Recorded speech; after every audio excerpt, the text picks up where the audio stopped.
हम लोग अपने जो आज का एक दूसरा टारगेट हमारा टॉपिक है वो ये है कि ठीक है, ये सारी बातें हैं, साइबर के रिस्क भी हैं, लेकिन कोविड को देखते हुए और अदरवाइज भी क्या मैं अपने घर से ऑफिस चला सकता हूँ?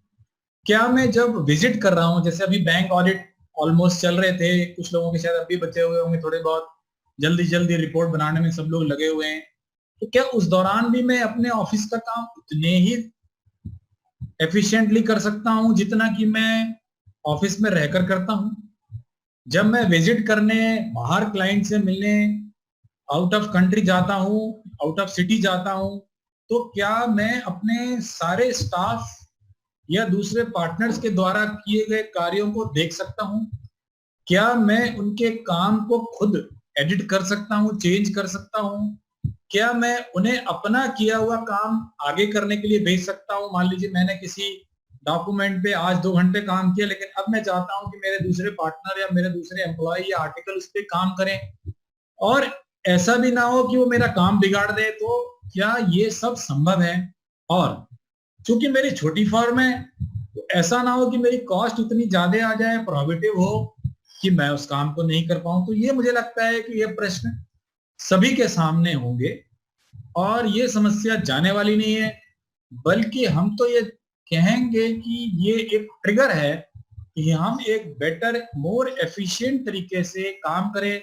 घर से बाहर निकलने में गाड़ी चलाते हैं, पेट्रोल का खर्चा होता है, ट्रैफिक में जाकर हम उलझ जाते हैं, समय भी खराब होता है, और जैसा कि मैंने बताया कि बहुत सारा आपका डेटा लॉस हो सकता है। असल में आपको हर किसी को कंप्यूटर, ऑफिस में सर्वर और तमाम रेप्लिकेशन, एक ही डेटा 10 जगह है, कौन क्या कर रहा है, कौन किसको लेकर चला जा रहा है, पता ही नहीं चल रहा है। ऐसे मेरे को रोज रोज कंप्लेंट्स आती रहती हैं। तो इन सब चीजों को देखते हुए क्या ऐसा कोई व्यवस्था बनाई जा सकती है जिससे हमारी सिक्योरिटी भी रहे, खर्चा भी बहुत ज्यादा ना हो, और एक बहुत बढ़िया efficient 24/7 across the world available office is made available to you? तो मैंने एक छोटा सा आपको एक डायग्राम के माध्यम से दिखाया है कि देखिए, यहाँ पर जो एक चार्टर्ड अकाउंटेंट का ऑफिस होता है उसमें ज्यादा से ज्यादा 2 सर्वर होते हैं। एक जिसे हम लोग फाइल सर्वर कहते हैं, दुनिया भर के हर तरह के डॉक्यूमेंट्स आपके वहां रखे होते हैं, और एक जिसे हम डेटा सर्वर कह सकते हैं, जिसमें मान लीजिए अगर आपने टैली को सर्वर पे यूज कर रहे हैं, या कोई और इनकम टैक्स वगैरह के सॉफ्टवेयर हैं, जीएसटी के सॉफ्टवेयर अगर आपने ले रखे हैं, कोई एमसीए का सॉफ्टवेयर ले रखा है, तो वो आप उसमें डाल सकते हैं, या दोनों को एक ही पर डाल सकते हैं। ये समझाने के लिए हमने अलग अलग लिख रखा है। फिजिकली वो एक मशीन भी हो सकती है, या इस पूरे सेटअप को आप ऑनलाइन भी क्लाउड के ऊपर डाल सकते हैं। तो आप ये सर्वर अपने ऑफिस में भी रख सकते हैं, या रखे होंगे आपने ऑलरेडी, उसको भी ऑनलाइन किया जा सकता है, या इसको पूरी तरह से क्लाउड में रखा जा सकता है, तो आपको ऑफिस में रखने की जरूरत नहीं। उसके बाद आप देखिए तरह तरह के आपके यूजर हो सकते हैं, और उसमें क्या क्या पॉसिबिलिटीज हैं वो अलग अलग यूजर्स में मैंने दिखाई है। जैसे एंटीवायरस का यूज करते हैं यूजर, सर्विलेंस कर सकते हैं। आप ये देखना चाहते हैं कि हमारे स्टाफ कुछ काम भी कर रहा है या खाली बैठा है, या आप देखना चाहते हैं कि उसका जो एंड पॉइंट है वहां से वो कोई वायरस तो नहीं डाल देता, तो मेरे सर्वर में कोई वायरस ही डाल दे।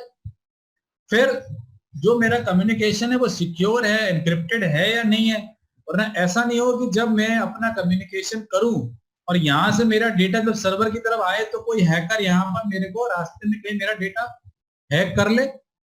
क्या मेरे विदेश में बैठे हुए यूजर, मेरे पार्टनर या मेरे कोई स्टाफ या मैं खुद एक्सेस कर सकता हूं? तो इन सब चीजों को देखते हुए एक हमने ये मॉडल बनाया है। इस मॉडल को इस्तेमाल करते हुए बहुत ही कम खर्चे के साथ ये एक ऑफिस बनाया जा सकता है। और जैसा कि मैंने आपको बताया कि इसमें जो सर्वर के ऊपर जो डेटा आप रखते हैं उसमें हिस्ट्री मेंटेन करी जाती है, उसको हम लोग वर्जन मैनेजमेंट कह सकते हैं। मैं आपको दिखाऊंगा, अगर आप यहाँ लेफ्ट में देखें हिस्ट्री, अब अगर एक ही फाइल को 2 या कर रहे हैं, तो वो जो फाइल है अगर मान लीजिए आपके नेक्स्ट पर्सन ने उस पर जो काम किया और आपने कहा यार आपने काम अच्छा करने की बजाय काम बिगाड़ दिया, यानी जो चेंजेस मैंने बताए थे वो ना करके आपने उसको डिफरेंट तरीके से कर दिए, तो मेरा तो सारा काम खराब हो गया, मेरी सारी मेहनत बेकार हो गई। इस पूरे सॉल्यूशन के अंदर जो एक खास बात है कि आप अपना पुराना वर्जन, कितने भी पुराने वर्जन मेंटेन कर सकते हैं। जो नया काम हुआ है अगर आपको वो पसंद नहीं है तो आप सीधे सीधे पुराने वर्जन पे आइए और नए वर्जन को एज इट इज डिस्कार्ड कर दीजिए। तो जो आप अपडेट भी करते हैं उस अपडेट का भी पुराना वर्जन रहता है। जैसे अगर हम विंडोज में जब काम करते हैं वर्ड या एक्सेल में और एक बार अपने वर्जन को अपडेट कर देते हैं, डॉक्यूमेंट के सेव कर देते हैं, तो हमारा पुराना खत्म हो जाता है। इसमें ऐसा नहीं है।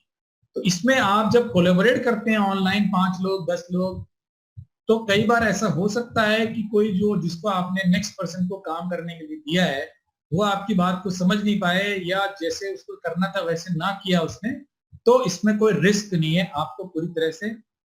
और आप काम लोकली करेंगे और लोकल काम करने के बाद सर्वर पे अपडेट कर देंगे तो स्पीड का इशू नहीं आएगा। अगर आप सीधे सर्वर पे काम करते हैं तो आपको बैंडविड्थ या जो आपका इंटरनेट है उसके स्पीड का इशू आ सकता है। इसमें ऐसा नहीं है, आपको काम लोकली करना है और काम करने के बाद उसे सर्वर पे अपडेट करना है और वो बैकएंड में होता है। तो आपकी अगर मान लीजिए इंटरनेट स्लो भी है तो वो धीरे धीरे धीरे चुपचाप अपडेट करता रहेगा, उससे आपका काम का हर्जा नहीं हुआ, काम रुकेगा नहीं आपका फ्रंट में। क्योंकि आज हमारे देश में कुछ भी कहिए, कई जगह तो इंटरनेट बड़ा फास्ट है और कई जगह इंटरनेट स्लो भी होता है। और आप जब कहीं घूम रहे हैं, कहीं जा रहे हैं, आ रहे हैं, तो जरूरी नहीं है कि हर जगह आपको फास्ट इंटरनेट ही मिले, कई बार आपको स्लो इंटरनेट भी मिल जाता है। तो इसलिए ये बैकएंड प्रोसेस में चलता रहता है, इसमें दिक्कत नहीं होती है। और इसमें आप हर व्यक्ति का एक्सेस डिफाइन कर सकते हैं। तो ऐसा नहीं है कि जो सर्वर पे या किसी पर्टिकुलर फोल्डर में आपने जो फाइल्स रखी हुई हैं उसकी विजिबिलिटी सारे लोगों को हो जाएगी। अभी तो क्या होता है, आपके लैपटॉप की जो फाइल है वो आप दूसरे एम्प्लॉइज को, आर्टिकल्स को नहीं दिखाना चाहते क्योंकि उसमें से कई बड़ी ऐसी क्रिटिकल होती हैं। इसमें भी जो सर्वर पे आप फाइलें रखते हैं उस पे रीड राइट हर चीज का एक्सेस आप डिफाइन कर सकते हैं। जिस व्यक्ति को आप जितना एक्सेस देंगे, हर व्यक्ति का एक्सेस आप डिफाइन कर सकते हैं, वो उतना ही उसको एक्सेस कर सकता है। अगर किसी को आपने सिर्फ रीड कर दिया है तो वो सिर्फ पढ़ सकता है, किसी को आपने एडिट कर दिया है तो वो चेंज कर सकता है, किसी को डाउनलोड दिया है तो वो डाउनलोड कर सकता है, अदरवाइज नहीं कर सकता। इसी तरह के कई सारे प्रश्न मेरे सामने लोग पूछते रहते हैं कि जी इस तरह की हमारी समस्याएं अगर आएंगी तो क्या अगर हम ऐसे किसी सेटअप में जाएं तो ऐसा तो नहीं होगा कि हम फंस जाएं।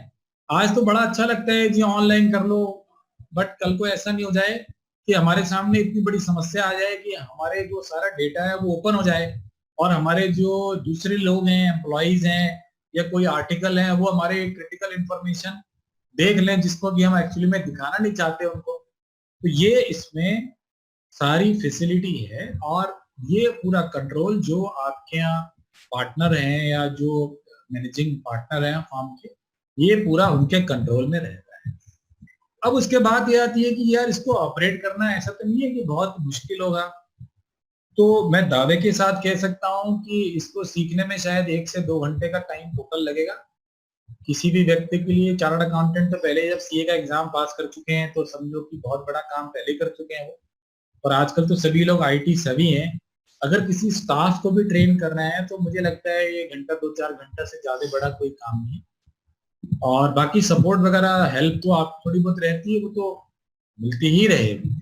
इस प्रकार के ऑफिस को बनाने के बाद आप अपने सारे डॉक्यूमेंट बिना किसी चिंता के इस पर रख सकते हैं और ये 24/7 अक्रॉस द वर्ल्ड आपको आपकी परमिशंस के हिसाब से अवेलेबल रहेगा, जिसको जितनी परमिशन है। और ये परमिशंस टाइम टू टाइम आप चेंज करते रह सकते हैं। आप ये भी देख सकते हैं कि कौन सी फाइल पे किसने कितनी देर काम किया, कौन सी फाइल पे कौन काम नहीं कर रहा है, यू नो। तो ये सब आप बिना पूछे ही आपको पता चलता रहे।